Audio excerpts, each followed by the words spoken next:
Kell Motors in Newport is your business elite dealer for this area. So if your business is looking for a special truck, a cabin chassis, a truck with a flatbed, or toolboxes, even a hoist or a crane, we can help. Because taking care of your business is our business. So come to George Kell Motors in Newport. We're just off Highway 67 at exit 85. Let's get down to business.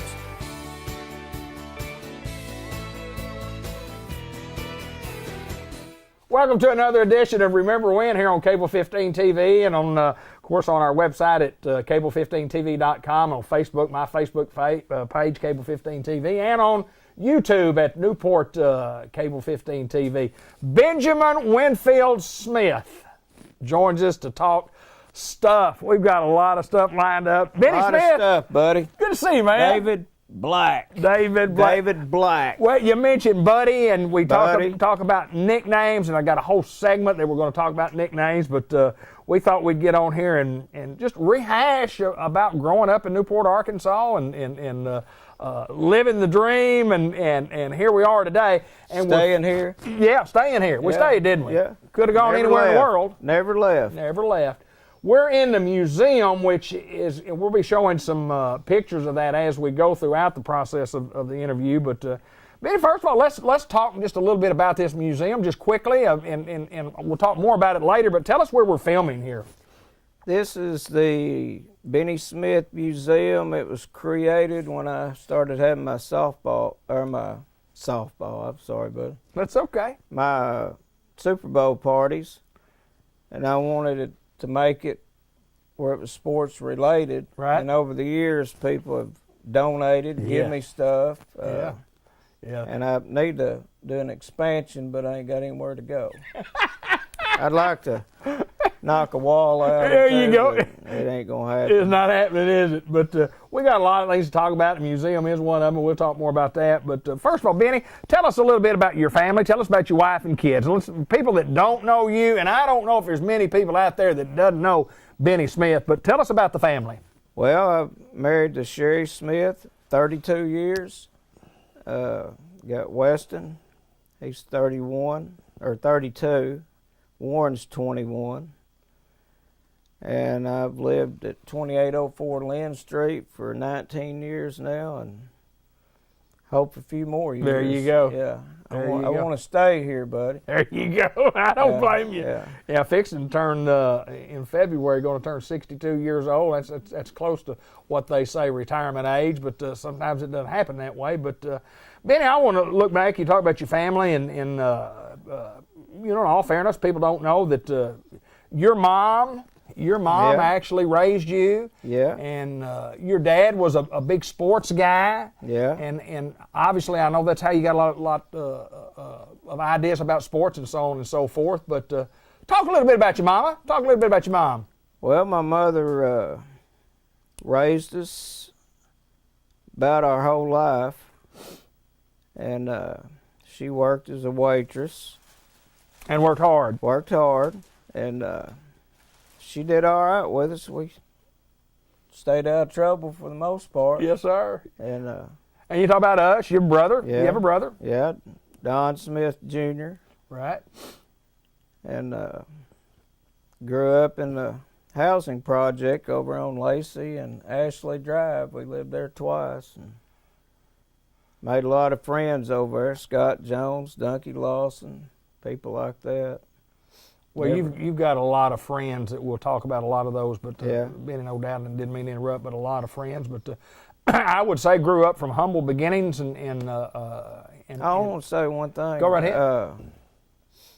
My future wife lived over on the opposite street of us, and I didn't even know her at the time. Is that right? Yeah. Is that right? Yeah, we started comparing histories later on, and That's amazing, isn't we it? lived a street away from each other. Y'all didn't even play softball out in the yards together, or? Yeah, we Probably. had a playground over on Ashley Drive, and it was for basketball, Right. football, baseball, Yes, whatever sir. it was in Yes, sir. season. Yes, sir. We played. I guarantee Yeah. you did. And that time when we were growing up as kids, that's what kids did. Oh yeah.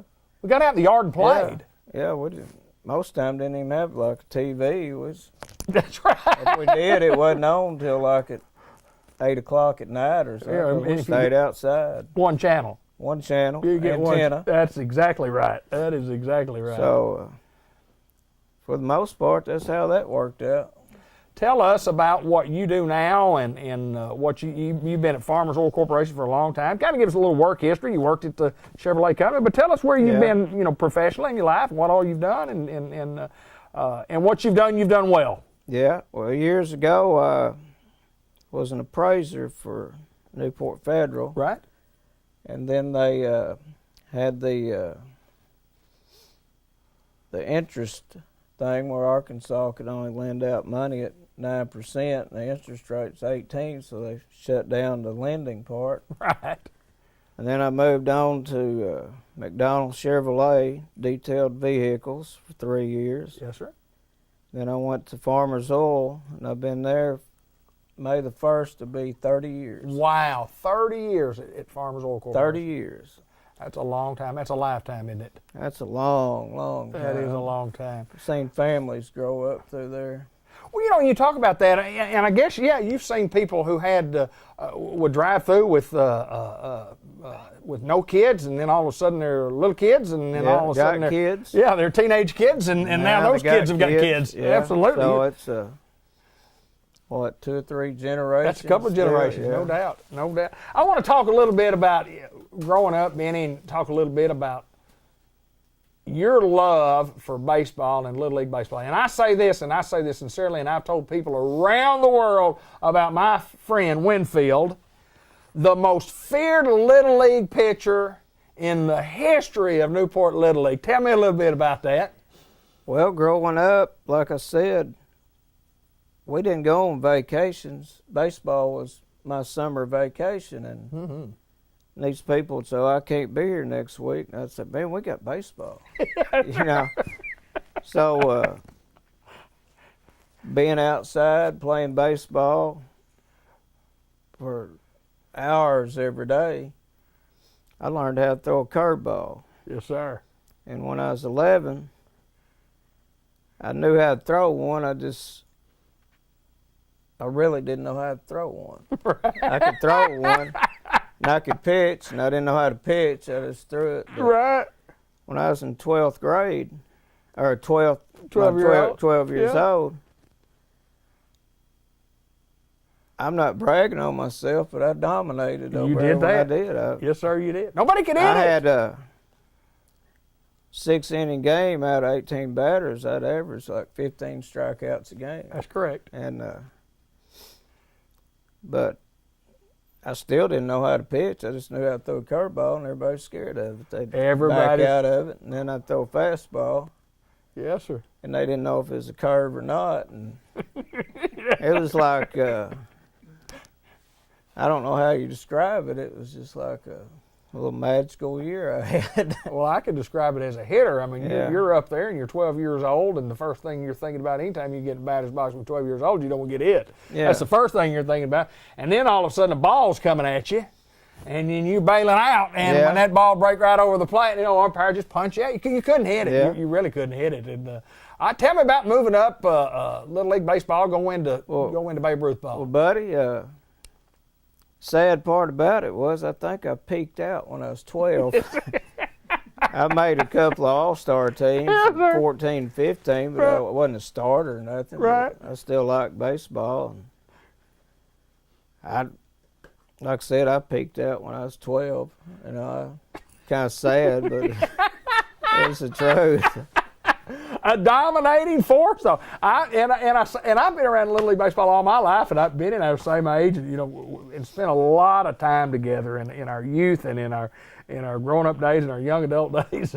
But I'm serious. It was just you were dominant. You were dominant. Yeah, I hate to brag on myself, but Pretty good 12th time. grade, or my 12-year-old season I was unhittable. Some people peak a little early, don't they? I always told everybody that the only person I never could get out was Randy Keithner, Left-handed. left-handed. Yes, and for sir. some reason, he killed me. Yes, sir. But other than that, I handled you and Sure. Sam Nicholson. Absolutely. And all of them. Yes, sir. Ronnie Helms. Yes, sir. Joe David Smith. Joe Lee David Condit. Smith, Condit. Yeah. Yes, sir. Now, when Condit pitched for his team, and he pitched against me, it was kind of a almost even battle. Well, y'all have classic game. Have a classic game. 2-1. 2-1 game, Little League baseball game, or 1-0 game. Absolutely, Yeah. absolutely. No walks, No. nothing like that. So Lee can throw a little wrinkle too. He had a little curveball on him. He could throw a pretty good ball. Yes, sir. But he never beat me. Is that right? No, he Is never that beat me. right? We're visiting with Benny Smith. Remember when? We got a lot of things we want to talk about. We're just getting started, and I know we could sit here and talk hours on end about some of the great stories, and we've got some great stories coming right up. George Kell Motors in Newport is not your typical new car dealership. Sure, we've got a great selection of cars, trucks, and SUVs, great prices, and an award-winning service department. But did you know that we can customize your vehicle to make it look exactly like you want it to look? Come see us. We got wheels, tires, lift kits, window tint, any and everything you want to personalize your vehicle to make it unique. Just come to George Kell Motors off of Highway 67, exit 85 in Newport. Let's get started on your ride. Visit with the great Benjamin Winfield Smith. We know him as Benny, the Four Horsemen, and you mentioned the Four Horsemen. I want to talk a little bit about, I wanted to get into the Babe Ruth story, but you mentioned the Four Horsemen, and I want to talk about how the Four Horsemen came. How'd y'all come up with that? And then I want to talk about the members who are in the Four Horsemen, because I think there's more than 4. Yeah, there's more than 4. I think there's about 9 or 10. We put a cap on it, though. Okay. Tell me about the Four Horsemen. 4 Horsemen originated out here by the swimming pool one day. There was 4 horsemen in wrestling. Okay. And me, Flabby Fletcher, Kenny, Okay. Kevin Pierce, Okay. Psycho Wilson. Okay. And we struck the pose like the 4 Horsemen did. I got you. Y'all were the original 4. Original 4 right there. And it expanded a little bit after that. We've got Sam Nicholson, Shane Hutchison, Michael Lou Allen, Brian Smith, and Scotty Gann. The Four Horsemen has grown. Have you got them all? I'm pretty sure if I We remember another one, I'll butt right in and just tell you, buddy. I see so many pictures of Ricky Morales. I see Ricky Morales. Yeah, I see Ricky from time to time. But anyway, Ricky Morales, 4 Horsemen. Absolutely. I'm sorry, pretty, I forgot you, but Yes, sir. I'm making up for it. Yes, sir. But so, I mean, the idea is just for the picture that leads me into the wrestling part. When you talk about wrestling, Yes. wrestling was a love for you. Yeah, oh, yeah. Talk a little bit about wrestling, how you got involved in it, and you've even been in the ring. It used to originate out at the High Hole Deal, and you were one of them. We used to go out there, and they had Jackie Fargo and Spider Al Galento, Dwayne Peel. Dwayne Buddy Peel. He went by 3 names. Yeah. Buddy Peel, Dwayne Buddy Peel, and Dwayne something else. Yes, sir. You remember Bobby Whitlock? Bobby Whitlock. Yes, sir. And anyway, I followed it. I picked it up when Jerry Lawler became famous over at Memphis every Saturday morning. Yes, sir. At 11 o'clock, he was in front of the TV watching 13, and then it changed Channel 5. But it kind of rocked on, and they started having local wrestling around here up across from the Sonic. And the lineman, Chris Bryant, run the wrestling show. And we started going every Friday or Saturday night, whatever night it was on. We'd go up there and tailgate and go in and watch the wrestling. And well, anyway, Flabby Fletcher became good friends with Chris Bryant. And we was out there tailgating, and Lyman sent a runner out there and said, Benny, you and Kenny want to wrestle tonight? And we looked at each other and we said, yeah, we'd love to, man. It's just a dream had come true.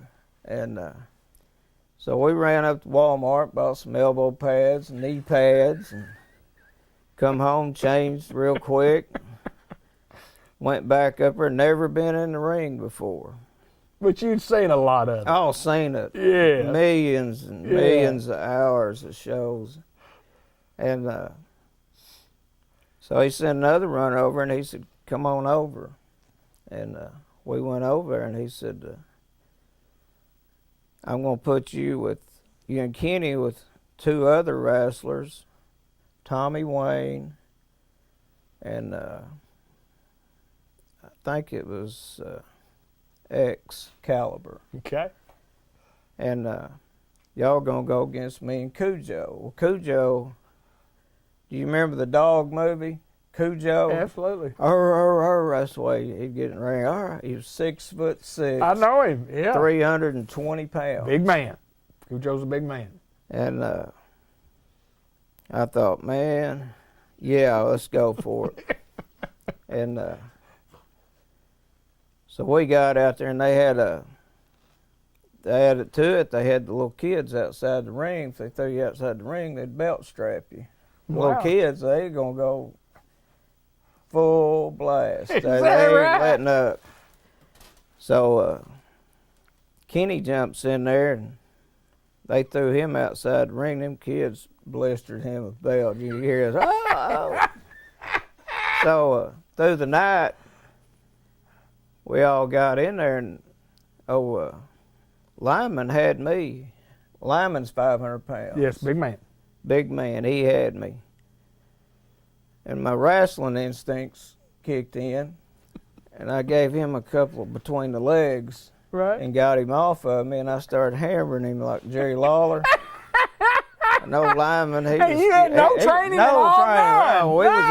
We were rookies. Never heard and this story. hadn't ever been in a ring before. And so through the night, Cujo, he tore Fletcher's shirt off. And well, anyway, these guys come running out of the back and knocked Lyman out, and we tore his jersey off of him, started running around the ring, and chased us back out of the ring. And Yes, sir. when we got back in the back, man, we thought there couldn't have been 2 people as excited as me and Kenny Flair. We'd been in the ring. We'd been beat around a little bit. Yes, Everybody sir. says it's fake. Yeah. Get you, You know, there's a of it. certain part of it fake, Right. but man, next day we was both sore. I imagine. Couldn't hardly walk. I imagine. Boy, we had the greatest time ever. Wrestling's such an entertainment. I mean, Oh yeah, we had people hollering at us, cussing us, Yeah, and everything yeah. else, and you just turn around and cuss them back, Yeah. and it was just great. Man. Yeah, say anything you want.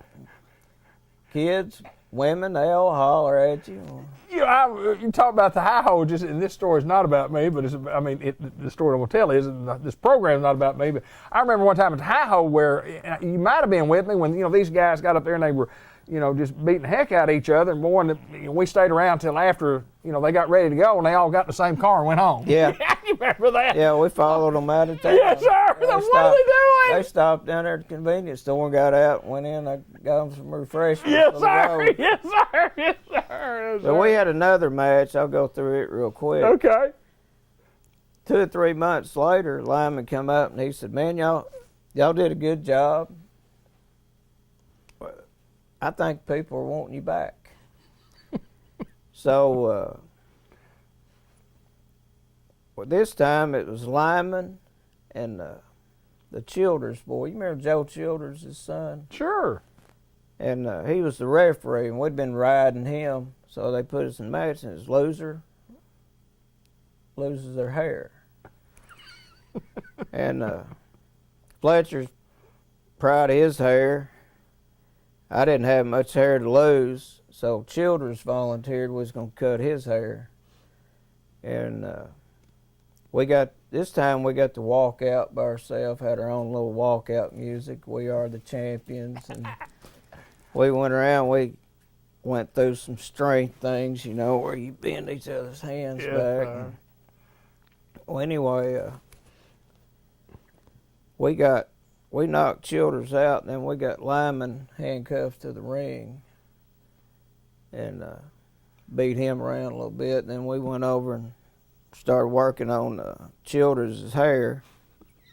And they ran out of the back and run us out of the ring. Is that right? To the crowd booing and cussing us and all that. Bad guys then. Bad guy. We was always the bad guys. Yeah. But They always have bad guys and good guys. You have to. I mean, and then in professional wrestling, they change a lot. But we were commonly called the heels. Bad guys. the heels. That's The correct. heels. Yeah, the heels. And we went by the name of the land surveyors after Fletcher's business. What a combination of tag team. Every once in a while, we'll still go to wrestling, and somebody will say, "Man, when y'all coming back?" Or Right. "What happened to the land surveyors?" Yes, sir. Yes, sir. Well, the land Just a surveyors got a memory. little older. Yeah, just a memory now, but Yes, sir. I wanted to, Ben, how are we on time right here? Just we're all right, we're good. I want to change subject, change the gears here just real quick. We'll talk just a moment about and kind of going back to baseball. But you play as long as you could play, and then when you can't play baseball anymore, and we had a softball league out here that had two divisions, two men's softball, and 30-something teams in these two. Oh, yeah. We played softball. It was a men's and a women's league out here, and there was just lots of people play. Tell me about softball. Tell me. What happened there is when the Newport softball league started, you didn't have any more leagues. You didn't have a league at Batesville. You didn't have a league at Jonesboro, or you didn't have a league anywhere, and they came here. Right. And we'd have like 14, 15 teams in the lower division, Right. 14, 15 in the higher division. Yes, we had them sir. from Batesville, McCroy, Yeah. Harrisburg, Yep, didn't we? everywhere you could think of. And when the other towns started having their own leagues, it kind of shrunk and Right. kind of disappeared after that. But You played softball. You were a pitcher. Yes. Mostly a pitcher. And a good one, mind you. yeah, Slow pitch softball. Got any stories that you remember about softball? I mean, I know there's hundreds of them that you could tell, but I know there's a lot of joy. Tell me some of the teams that you played on. well, we played as Miller, Okay. Newport Independence, Okay. Newport Federal.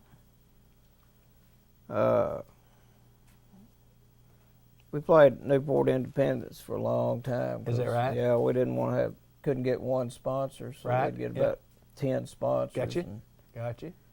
But Who's some of the guys you played with? Who's some of the guys? I mean, boy, and you played on some good teams. I know Yeah. that. We don't want to leave anybody out, but we're going to have to leave Fletcher. somebody. Yeah. Kenny Fletcher was one. Yeah. David McElrath, my brother. Bergen boys, Russell sir. and Greg. Yes, sir. They were good. And Russell Lane played a little bit with us. And Logan's boys, Commondale Yep. and DL. Yep. And Sam Nicholson played some. Jimmy Pigpen Scarn. Pigpen. One of the most underrated players you could think I of. would agree. Yeah. Great American Legion baseball Oh, player. yeah. Great high school player at Tuckerman. And didn't get a lot of the recognition that he Oh, probably yeah, deserved. you could go through a game and you wouldn't know what he done, and after the game be 4 for 5, scored Yes, sir. 4 runs. Yeah, and 5 he's stolen on- bases. Yeah, just something Flawless- like that all the time. Flawless in the field. Yeah. Yeah, Jimmy Skirm was a tremendous Yeah. baseball and softball player. Who's the one guy you feared pitching to because you figured he was going to knock it about 400 feet? Or several guys. Who were some long ball hitters? Long ball hitters. Yeah, who you could had hit I'm blanking. I remember Lee Condit could hit. Lee Condit could hit real good. He could hit one. Woody Long was a good one. Yeah, the Fears boys Yeah. from Swifton. Yes, sir. They yeah, were real great good. softball players. Yes, sir. Woody Long. Yeah, Woody was a good one. Yeah. And Ray's Auto had a pretty good. Ray's Auto was had- real good. They had a good team, didn't they? Oh, every year they won tournaments and Yes, sir. stuff. We'd go to tournament, be happy if we won 2 or 3 games. Yes, sir. They'd Yes. win them all. Yes, Boo sir. Ray had probably one of the best teams to ever He play did. softball He here. did. Yeah. You know, the Raymond Linville, who just recently passed away, and you talk about a guy that could play. Oh, he was just a good athlete. Just Yeah. tremendous. I've seen him play basketball, Yeah. volleyball, Yes, sir. anything you wanted. Raymond was a great good. one. He sure was. He sure was. Well, we've got some more segments that we want to talk about, and a couple of more segments coming up. This is Benjamin Winfield Smith. Benny Smith, as most all of us know him, and he's a Super Bowl guy. We're going to talk a little bit about the Super Bowl party when we come up next. Jackson's Funeral Home and the Jackson family have been serving our friends and neighbors in Jackson County during some of the most difficult times of their lives for nearly 60 years. We believe the highest standard of care is achieved when people are given the tools needed to make the most informed decision for the benefit of their family.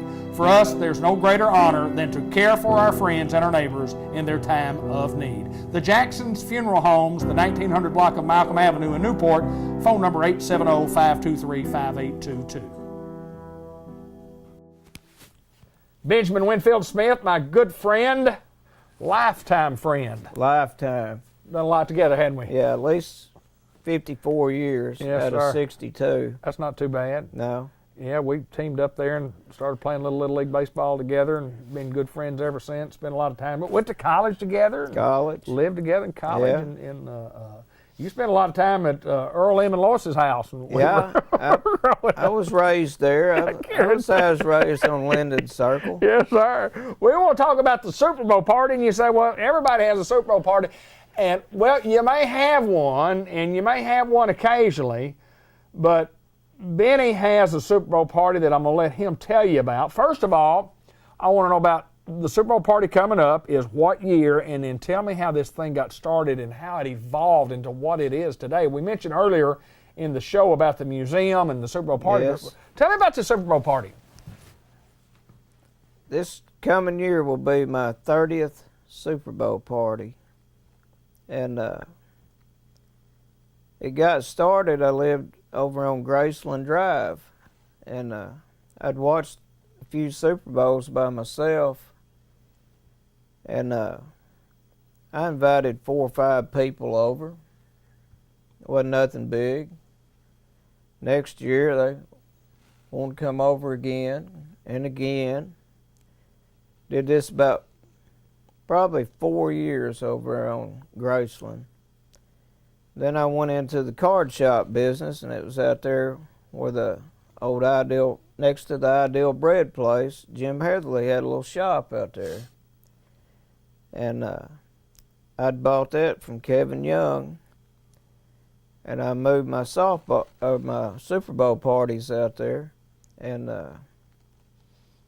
it started getting bigger.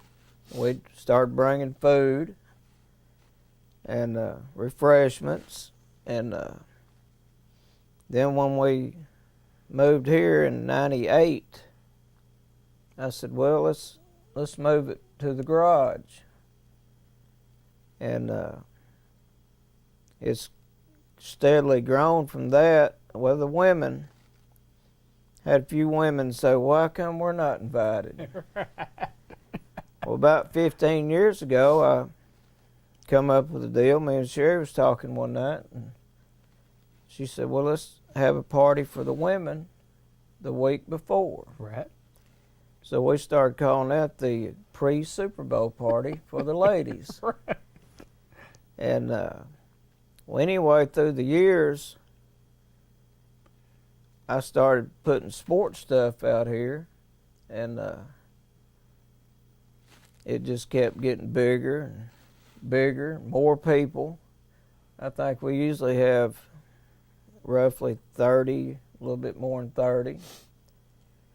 Well, I'd been in the Guard for 22 years, and I consider myself somewhat patriotic. I've served my country, and I thought, what could I do? Because I've put everything. This thing's amazing. Yeah, anything I could think of's out here, and there was something missing. Well, up there at work, a couple of steward boys, they're up from out around Oil Trough. Both of them go to ASU on choir, and I asked one of them one day, I said, "What are you doing Super Bowl Sunday?" And he said, "Why?" And I said, "I want you and your brother to come sing the national anthem for us." And they showed up, and then I thought, something's missing again. Sam Nicholson's granddaughter plays the violin. And so she comes and plays the violin, and they sing the national anthem live. Wow. And that was my latest thing. I haven't come up with anything since then, but they show up on a yearly basis and sing our national anthem for us live. Isn't it something? And but it's going on. It's a happening deal. It is That's the only way I can describe it. It's a Super Bowl every party. year. It's a lot of fun. And you got 2 parties, and we all chip in, let the women play a board off of it. Right. I know it might be illegal. I don't know if I should be saying that. It's all right. But they get a kick out of that. Right. I mean, when you play with Monopoly money, it doesn't matter anyway. Right. It's that's what I meant by when we chip in on the Monopoly money. That's right. That's right. But this will be my 30th year, and a few of them are starting to wonder if I'm going on past that. And I told them I'd let them know after the 30th one. There you go. They're kind of in suspense right now whether it's going to be 31, 32, right, 33. Yeah. Well, you've had some people that have attended a lot of those. I've got to mention, our old baseball coach has been to every one of them. Little Johnny Clark. I was going to mention He's driving in from Maumelle now. Is that right? Yeah. Little Johnny Clark. Been to every one of them. Every one of them. This will be his 30th straight. What a great guy. Frank Love is behind him at about 24. Right. And every year he waits to see if Clark's going to show up. And we'll be sitting here and we'll hear this, woo! It's Little Johnny Clark coming through the door, baby. One of the great guys. Oh, yeah. Oh, man, just one of the great guys. He was our Babe Ruth coach when we finished 3rd in the state. Yes, sir. Yes, sir, he was. Yes, sir, at Springdale. But anyway, he's tended all. This will be his 30th straight. Wow, that's unreal. That is unreal. John's a great guy. Of course, you have a lot of people do it, and a lot of people come, and I know it's a big deal for y'all, and everybody gets the opportunity to contribute to the sports. What I call the sports museum. Yeah. Benny Smith Sports Museum. And look around. What's the purple thing that we've got over here, Ben? Shane Hutchison had a trip. Sugar Shane, you know Shane Hutchison. He went down to New Orleans, and they got a lot of voodoo and all of that, and he brought that back for the museum. Okay, all right. And I thought, why not just add it to it? Absolutely. Yeah, it's a Sugar Bowl gift.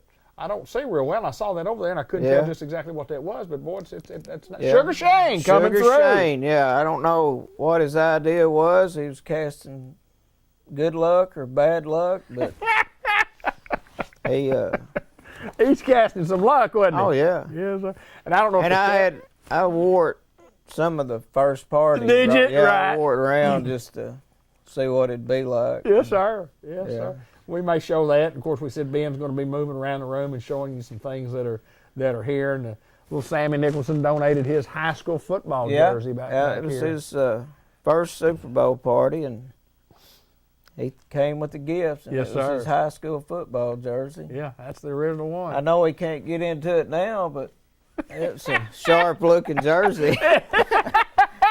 Are you saying Sammy Joe may be a little bit over his playing weight? Well, I told him the other day, I said, if the reversed roles in high school, I'd be running behind him instead of him running behind me. That's correct. He didn't like it. I got it. Kind of hurt his feelings. Did it really? Yeah. Well, you're talking about a great athlete. Oh, yeah. Sam Nicholson could do it all. Yeah, I did a 4-sport thing on Facebook counting down his 60th birthday. That is party. correct. Yeah, that is correct. And great pole vaulter. Yeah. Yeah, tremendous pole vaulter. Baseball, football, basketball, yes. track. Yeah, track. Yeah, he could do it all. Yeah. He could do it all.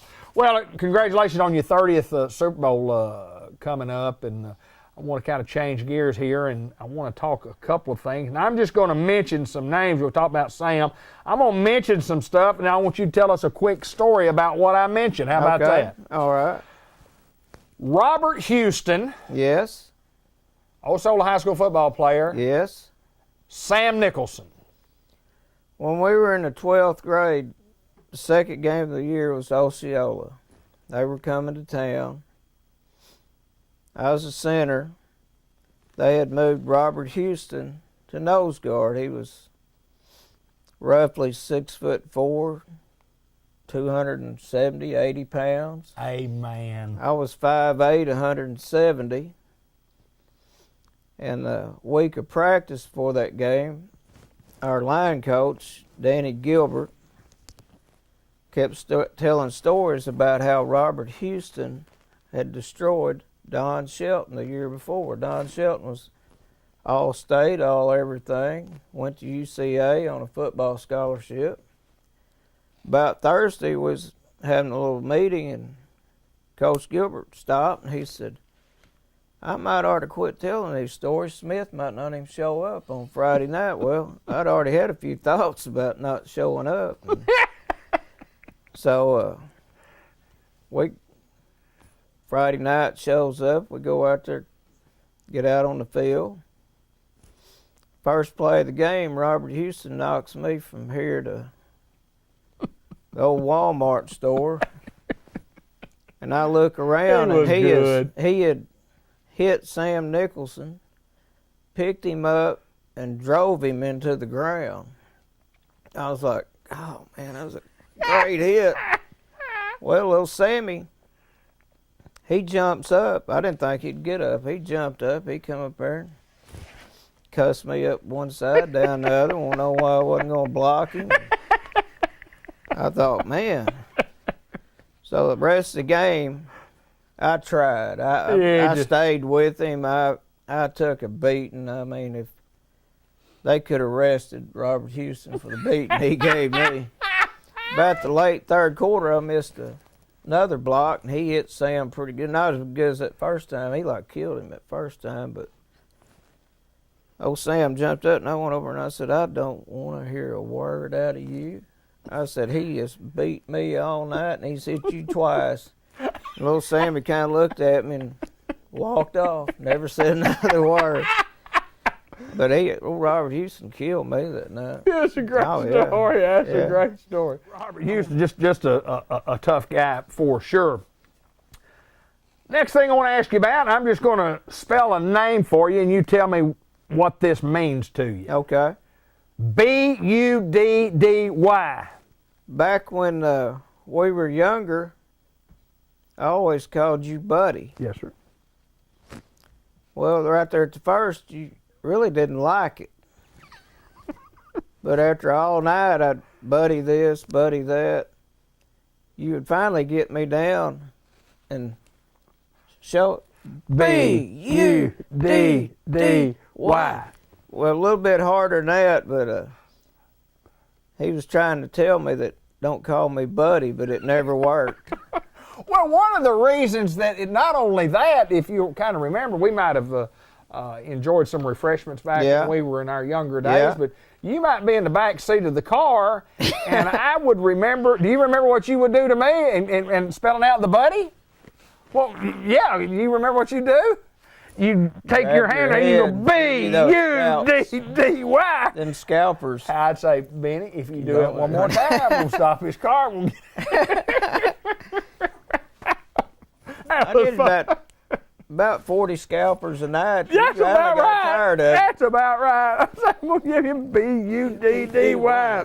All right, let me go on. Hey, that might have been in the middle of a road.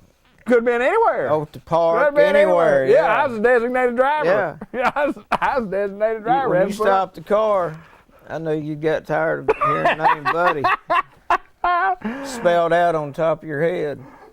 How about move over, buddy? One night, me and you were out. We were coming by Harris Hospital, and we were coming east, and this woman was standing out in the middle of the road, and she said, "My house is on fire. Can you help me?" Well, being the great citizens we are of Newport, we said, "Yes, ma'am. We'll help you." We pulled over. We went to the back of her house, and the back part of her house, flames were coming out of the window. I connected the water hose, and you had the water going on it. About had it out, and here comes the fire department. And fireman came and brought the big hose around. He said, "Move over, buddy." And you moved over, and you stand beside me, and I said, "Did you know that guy?" And you said, "No, I don't know him." And I said, "Well, I thought you did. He called you by your first name. He called you by your name." Called you buddy, didn't he? Move over, buddy. I didn't know you knew any firemen. I just remember we had this fire out, and we're not making funny about it. This is the truth of the matter. I mean, the firemen that were there, and they had their big water hoses out. And everything. We'd already had the fire extinguished. And move over, buddy. We let some professional people. He knows him. He didn't no more know you nothing. No, he didn't. Tell me about the cinnamon rolls. The cinnamon rolls that story will be famous forever. We had came in one night. We were hungry. Yes. I was hungry. I saw some cinnamon rolls laying there. Coming into Mom and Dad's house. Yeah. Well, I ended up eating most of them, probably all of them. It was my pre-diabetic days. And next morning we was laying there, and Mr. Black came knocking on the door, and he said, "Hey, get up." I said, What do you need, Mr. Black?" "Anybody know what happened to these cinnamon rolls in here?" I looked around. I said, "Hey, Mr. Black," I said, "Man, I apologize. I was hungry last night, and I'm on my way to the store to get you some more cinnamon rolls." And he said, "Oh, I ain't worried about that." He said, "They were molded." I was like, "Oh, God." They were molded. He had opened them up the night before. Whole pan of molded. They were some molded. He said he put aluminum foil on them. He was going to take them back the next day. He said, I wouldn't worry about you. I wasn't worried about you replacing them. I was just worried about if you was all right. Man, they had mold on. I thought, I didn't see any mold on them that night. Did we say we wanted to talk about the jacket on fire or not? The jacket on fire. Yeah. One night we came in, and we'd bought us a couple of stogies, cigars. Well, I was about halfway through my cigar, and Miss Black came in. And I didn't want her to know I was smoking in her house, and I thought the cigar was out. So I just stuck it in my pocket. And I had on my new Letterman's jacket. Sure I was proud of it. Yes, sir. And Mr. Black says, "Hey, Ben, your pocket's smoking." I said, "Oh." I reached in there, and that stogie wasn't out. It'd burn a hole through my Letterman's jacket pocket. You still have that jacket? Oh, yeah. Do you still? Oh, yeah. I guarantee you can. I ain't got no pocket in it, but no pocket. But I got that's a true story. Yeah, that's a true story. Yeah, he said, "There's smoke coming out of your pocket there, man." Tell me one Turner's Cafe story. Just bring something up about Turner's One Cafe. night, we had left a local establishment we always went by, grabbed us something to eat. And the guy that owned it, his name was William Paul Turner. Great guy. Great guy. Well, anyway, we were sitting at a table, and he come over and he said, He'd always come and sit with us. Oh, yeah. He sat liked us with coming in, yeah. Well, we noticed that night he just wasn't himself. He was just kind of looking around. He kept looking at this one table. And he said, "Boys, I might need y'all's help here in a minute." "Oh, yeah, Mr. William Paul, anything you need." We thought, we going to have to get behind the counter and cook or go wash dishes, whatever you wanted. We're game. We looked around, and there was 3 or 4 guys at that table, and one of them picked up a ketchup bottle and was drinking out of it. Well, William Paul jumped up, grabbed that old boy, hit him a few times. They all left.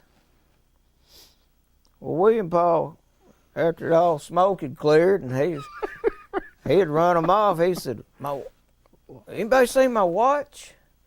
And this girl said, yeah. Mr. William Paul, when you was over there taking care of business, your watch flew off and it flew into this guy's plate with eggs on it and everything. And he picked your watch up out of the eggs, put it in his pocket, and left. William Paul said, William Paul said, he said, I don't guess I'll see that watch again. Anybody know who he was? No, nobody knew him. No, sir. But the guy got a free meal and a good watch. Free meal. He finished most of his eggs, but that girl said the watch landed right in the middle of his eggs. Oh, man. I want to tell one more story before we get into nicknames, or at least get you to tell the story. We talked about baseball earlier, and you played American Legion Baseball, American Legion Baseball team. And yeah. You were considered a utility player, utility man. Yeah, utility man. Tell us about that story. The utility man is, I played a little bit of outfield. I played a little bit of infield. Anywhere Coach Parnell wanted me to play. And,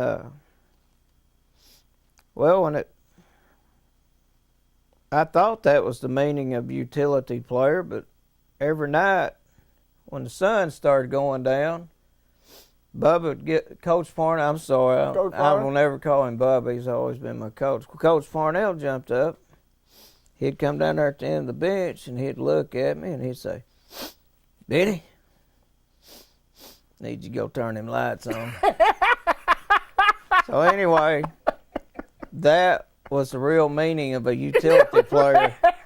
I went and turned the lights on. I'd have to go down to left field, throw the switches, go around to right field, throw the switches, come back, sit on the end of the bench. You told that story. Let's go back, buddy. Remember when I told you I peaked out when I was 12 years old? Right. That was the end of it when I was 16. Yes, sir. Yes, sir. But you told that story when we were having the year-end meeting down at Kelly's in front of a bunch of people. Yeah. And we were to stand up and tell what we contributed to the team. Well, I'm David Black, position you played. And I stood up. I said, well, I'm David Black, and I was the catcher, and I hit, 295 and hit 2 home runs. And, I really enjoyed playing American Legion Baseball. And you stood up, and I'm Ben Smith. I'm a utility man. Utility man. And then you paused. And everybody, utility man. And then you said, you walked down that left field line, turned those lights on there. Fun playing American Legion Baseball over there under Coach Parnell. And that was a fun time. And, yeah. You mentioned Johnny Clark. Going back just a little bit, just kind of rehashing, John Clark was our coach when we were 14. We were 15. Bubba ended up taking over a team that had a great run and ran into a tough Jonesboro team. But anyway, that's here and there. We got a lot of things I want to talk about. I want to get into some nicknames here, and then we'll have one more segment after this. But I'm going to give you some names, and you give me their nickname. Okay. How about that? Did you give everybody these nicknames? Were you the guy that did that? I would say 90% of them. Some of them was already in place. Right. But 80 to 90%, yeah. Buddy. Buddy. Yeah. That's correct. Yeah, you gave Buddy. that to me. Yeah. Johnny Victory. Pepe. 8th grade, 10th grade Spanish class. We all had to choose a Spanish name, and he chose Pepe. Milton Wilson. Flounder. Mark Wilson. Muff. Jeff Fortune. Ziffle. Randy McNeil. Squill. Kenny Fletcher. Flabby. Lee Condit. Hamlin or Ham Condit. Leondis Hamlin Condit, named after his dad. Commie-Dale Logans. Stacks, after the wrestler Haystacks Calhoun. Kenny Black. Head man. He was the head man. Sam Nicholson. Bezo, and then it changed to Beefer later on. Roy Perrin. Buck. Chris Welch. Ace. Mark Williams. Sack. Wow. How about Mark Brond? Goob. Or Squeezy, either one? Yeah. Called him both. James Madison? Nagel, after Arnold Schwarzenegger. Yeah. He thought he was all muscled up. Mike Long, Pete Long's son, Mike Long. That would be the famous El Paso. Pat Long. Little L. Little L. Andy Wallace. Pencil. Steve Arnett. Hair. Burt Newell. Clyde. Wow. Alfonso Brown. Big Al. Steve Stark. The cool one. That's right. Bobby Wallace. Waldo. Mike Kettle. Pot. Tony Montgomery. Cookie. How do you remember this stuff? Morgan Long. Gander. Price Holmes. Slick. Max Duncan. Blue Max. Blue Max Duncan. Ricky Washam. We see Jackie Cooper. Ace. Jimmy Skirm, we'd mentioned earlier. Pigpen. Randall Castleberry. Snake. Dennis Ray. Boo. Man alive. What other ones do you remember? Cherokee Nation you mentioned. Yeah. Josh Nation. Josh Nation. He's Cherokee. Cherokee Nation. Yeah. Yeah. I mean, you just come up with these. Hey, how'd that? You just something in there. Something in my. But I'm glad something's in there. Yeah.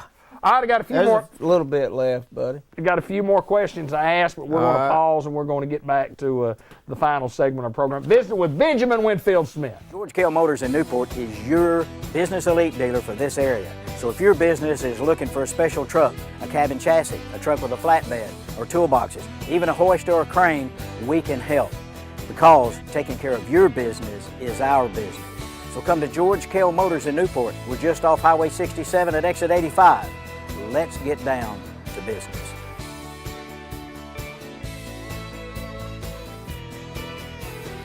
Final segment, Benjamin Winfield Smith talked about some of the things that Ben has accomplished in a lifetime, and it's been a real rewarding life for sure. You've touched a lot of people, and I'll get to more of that here in just a little bit. Some final questions, just real quick answers, and then I got a couple of questions at the end, and I haven't rehearsed any of this. No rehearsal. This is all just. Favorite athletes, let's talk football. Who's your favorite all-time football player? Joe Namath. Joe Namath. Joe Willie Namath. Basketball, pro or college, basketball player. Dr. J. Dr. J. Julius Erving. Or Bill Walton in college. Okay. Just Walton Walton in was- college, yeah, not yeah. after college. Walton, 21 out of 22 against Memphis State, 44 points, scored 21. That's without allowing a. You couldn't dunk. You couldn't back dunk it. then. That's correct. That They were is doing correct. alley oop to him and stuff. Baseball, I know. Reggie. Better know. Yeah, Reggie. Reggie Reggie Jackson. Jackson. Mr. October. Favorite pro sports team, football. Who's your favorite team? Oakland Raiders. Raiders. Basketball. I don't follow pro basketball that much, but if I did, I would probably say the San Antonio Spurs Okay. because they had David Robinson and Yeah. Baseball team. Cardinals. Cardinals. Cardinals, get your We Cardinals made scorecard. many a trip up there. Cardinals scorecard here. It's, They give you some refreshments up there at Busch Stadium too, wouldn't they? If you want. Favorite wrestler? of all time, Yes, sir. it'd be a split between Jackie Fargo and Jerry Lawler. And Jerry Lawler.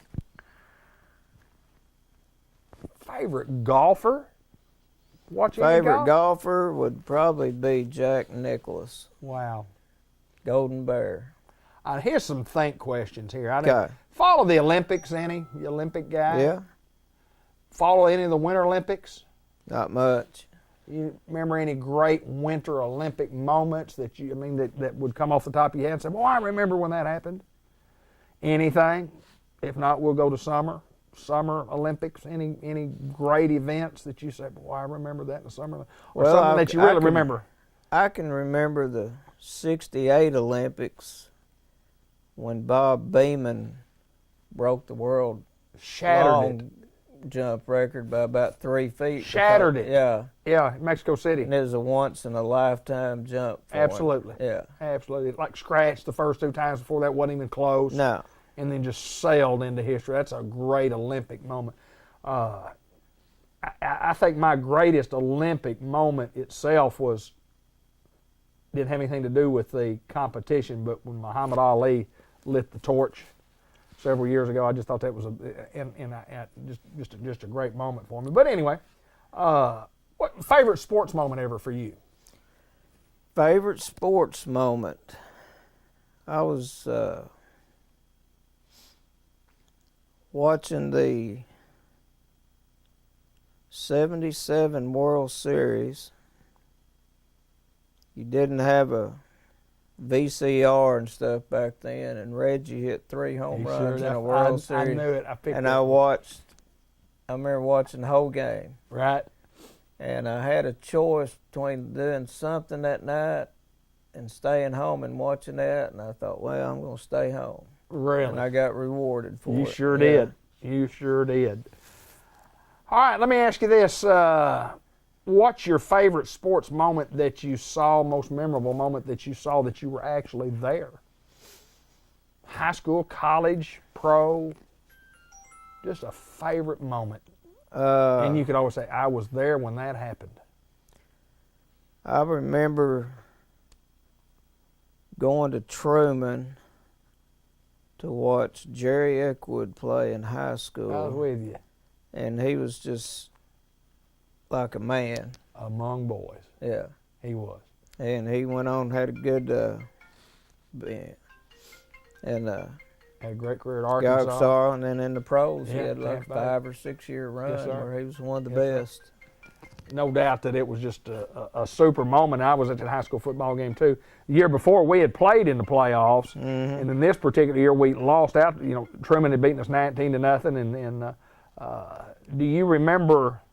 And this, I didn't have this down, but do you remember the last football play from scrimmage that you and I were a part of in high school football?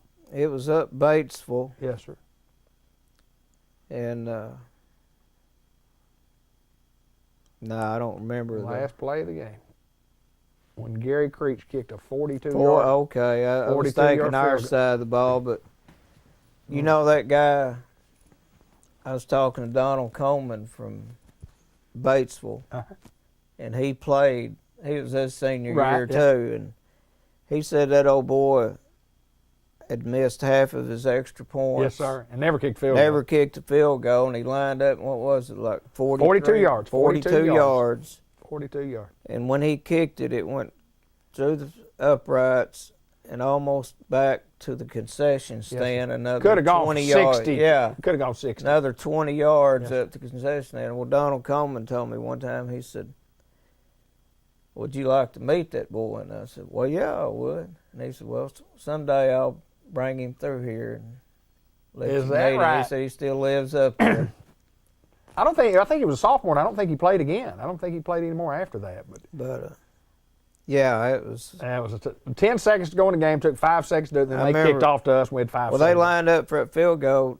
We were all over kind of joking around. Sure, we got this game won. Fake. Yeah, they couldn't kick no 42-yard field goal, 43-yard field goal. There it went. Yes, sir.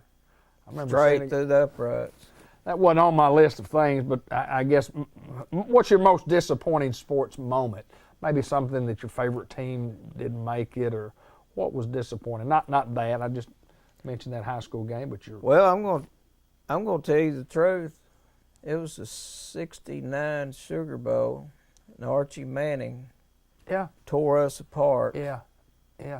And I've had a well-known hatred for all the Mannings since really? then. Archie, is Peyton, that right? Yeah. Eli. Yeah. A hatred.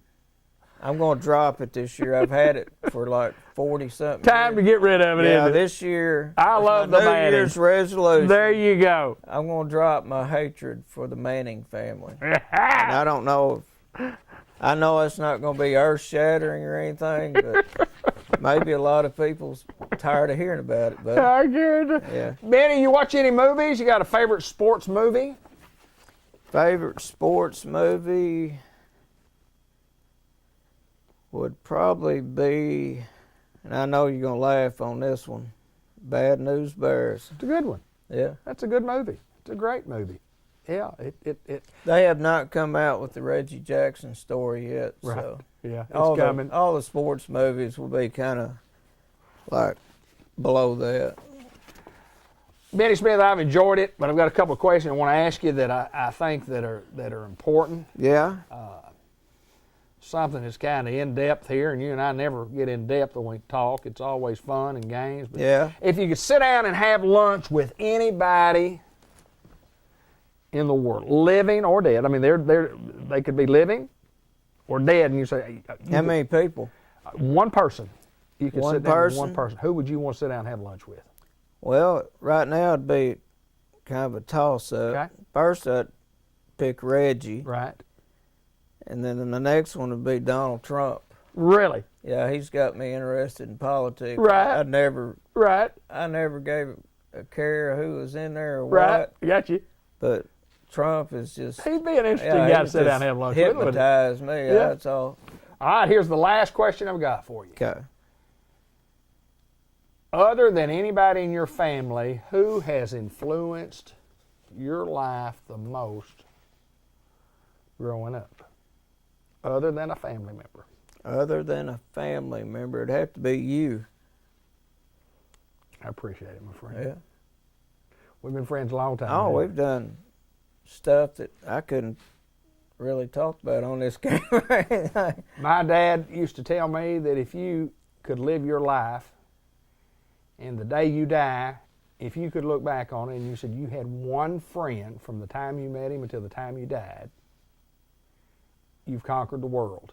And Benny Smith, I can say this, not only you're that friend of mine, but you've got hundreds of them out there. I appreciate You've impacted a lot of people's lives in Newport, Arkansas, and Jackson County. I'd like to say one thing before we Yes, sir.